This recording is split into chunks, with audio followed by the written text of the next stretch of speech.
मेरी माँ ने पैदा किया और मेरा इकलौता ही भाई है और उसने मुझे निकाल दिया है। और मैंने अपने किरदार को भी इतनी अच्छी तरह से संभाल के बापर्दा रह के अल्हम्दुलिल्लाह अपनी ज़िंदगी को गुजारा। ग्लूकोफेज का पता 10 गोलियों का एक जो स्किप है वो टोटल सर 15 रुपए का आता था, जो हाफ वो लेती थी। एक दिन वो दवाई खाती थी तो दूसरे दिन नहीं खाती थी कि मेरी बेटी की फीस पूरी हो जाए।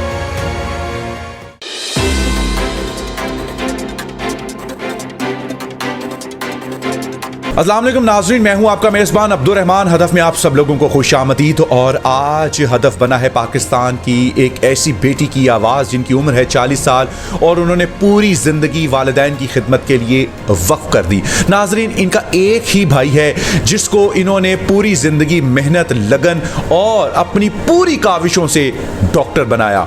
उसकी तालीम के ऊपर वो तमाम तर अखराजात किए कि जो एक शाही ख़ानदान का बच्चा उन तमाम अखराजात से ज़िंदगी गुजारता है। इन्होंने अपने कपड़ों को नहीं देखा, इन्होंने अपने लिबास को नहीं देखा, वालिदैन ने अपनी दवाइयों को नहीं देखा, वालिदैन ने अपनी बीमारियों को नहीं देखा, लेकिन उन्होंने अपने बेटे की तरबियत और तालीम के लिए तमाम चीज़ें लुटा दी। उन्होंने अपनी हर चीज़ बेच डाली, लेकिन उसके बावजूद जैसे ही वो डॉक्टर बनता है तो इनके ऊपर तशद्दुद करता है, इनको इनके ही घर से निकाल देता है। वो बहन जिसने अपने माँ बाप के लिए अपनी ज़िंदगी वफ़ की, उसकी न छत है न ज़मीन है और वो खुले आसमान के नीचे लोगों को पुकार रही है कि मुझे मेरे इस भाई ने, जिसको मेरी माँ ने पाला, मेरी माँ ने पैदा किया और मेरा इकलौता ही भाई है और उसने मुझे निकाल दिया है। लेकिन ये बहन जो उसकी माँ भी, ये रुखसाना बताइए, वो भाई जिसको आप माँ की तरह पालती रहीं, आपके तन पे कपड़े नहीं थे, उसके कपड़े सिलवाती रहीं, आज खून सफ़ेद हो गया, आपका वो दुश्मन बन गया।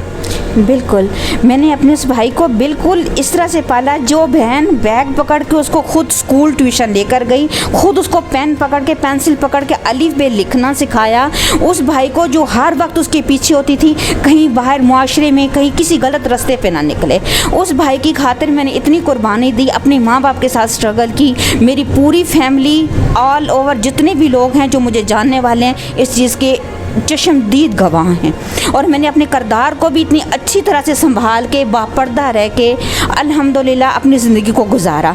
उस भाई के लिए जो मैंने इतनी कुर्बानियाँ दी, उसको पढ़ाने के लिए मेरे वालिदैन ने इतनी ज़्यादा मेहनत की, उनके साथ मैंने की, खुद मैंने ट्यूशन घर में बच्चे पढ़ा के, खुद मैंने प्राइवेट अपनी स्टडी को मुकम्मल किया। मैं ग्रेजुएटेड हूँ अल्हम्दुलिल्लाह।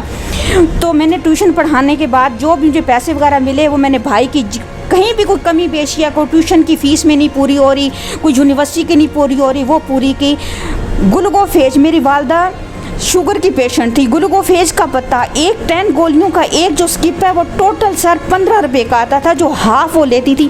एक दिन वो दवाई खाती थी तो दूसरे दिन नहीं खाती थी कि मेरी बेटी की फ़ीस पूरी हो जाए। मेरे कपड़े नहीं होते थे तो मैं दुपट्टों की कमीज़ें सिलाई करके पहनती रही हूँ उस भाई को पढ़ाने के लिए। मैंने अपनी उम्र का पूरा हिस्सा वक्फ कर दिया, मैंने अपनी जवानी सारी ख़त्म कर दी।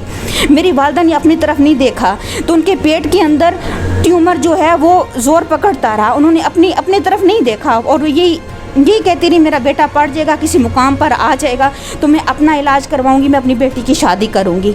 कौन सी ऐसी वजूहात थी जिसकी वजह से ये खून सफ़ेद हो गया, इतना वो आप पर तशद्दुद करने लग गया?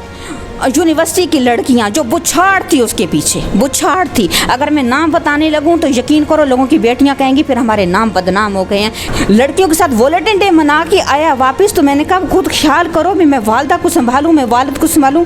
एक ही महीने में मेरे दो वालिदैन, वालिद और वालदा दोनों की बीमारियां डायग्नोज हुई हैं। वालदा को भी कैंसर, वालिद को भी कैंसर। वालदा जो हैं वो ताब ना लाते हुए इस दुनिया से चली गई। उनका ऑपरेट हुआ हमीर लतीफ़ हॉस्पिटल में, वो इस दुनिया से चली गई। वालिद मोहतरम जो हैं वो ज़हनी तौर पे अपनी बीमारी की वजह से करके ज़हनी तौर पे वो किसी सोचने समझने की सलाहियत में नहीं है। अच्छा, ये सारी मारपीट की वजूहात क्या है, क्यों आपको मार रहा है? मैं अपनी जायदाद के लिए मत बोलूँ, मैं जायदाद के लिए बोलती थी इस वजह से मैंने कहा जो मेरा हिस्सा है मेरे भाई, अब मेरी शादी की उम्र तो गुजर गई, अब मेरे में हिम्मत नहीं है तो मुझे मेरा जो हिस्सा है थोड़ा सा दे दो ताकि मेरे पे कोई बुरा वक्त आता है तो मुझे इतना पता होगा मेरी छत मेरे पास है, अपनी छत है। और मेरे वालिद की अल्हम्दुलिल्लाह अच्छी खासी जायदाद है, लाहौर में 2 घर हैं, तकरीबन 50-60 हज़ार रुपये उनकी अपनी आमदनी है।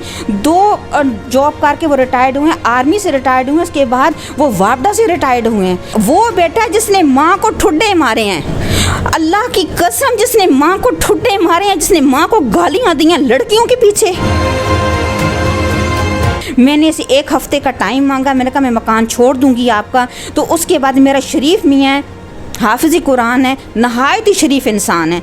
अच्छा, इसने क्या, मैंने 1 हफ्ते का टाइम मांगा है, तो उसके दौरान मैंने जाके स्टे लिया है। जब मैंने स्टे लिया उसके बाद भी आया, ये बदमाश लेकर आया है गाड़ी पे अपनी बैठ के, इसने आके मुझे टॉर्चर करना शुरू किया है। मेरी अपील है वज़ीर आला से, वज़ीर आज़म से, खुदाया आप लोग भी बेटियों वाले हो, शरीयत ने जब बेटियों को हक़ दिया तो मुझे क्यों नहीं दिया जा रहा। फिर मुझे धमकियां मिल रही हैं। मेरे भाई ने कहा जिधर आप बैठी हो, मैंने महमूद बूटीक में कोई बदमाश रहते हैं, उनको ये ज़मीन सेल कर दिया, तुझे यहाँ से उठवा देंगे, मुझे मेरे खामद को जानी और माली तहफ़्फ़ुज़ दिया जाए। जी व्यूअर्स, तो रुखसाना की आपने दुखभरी कहानी सुनी। उम्मीद करते हैं कि इनको हदफ के प्लेटफॉर्म से इंसाफ मिले और जहाँ जहाँ तक ये आवाज़ जा रही है, हम चाहेंगे कि हुक्मरानों के ऐवानों से इन तक मदद पहुँचे। मुझे दीजिए इजाज़त, फिल वक्त के लिए इतना ही। अल्लाह हाफ़िज़।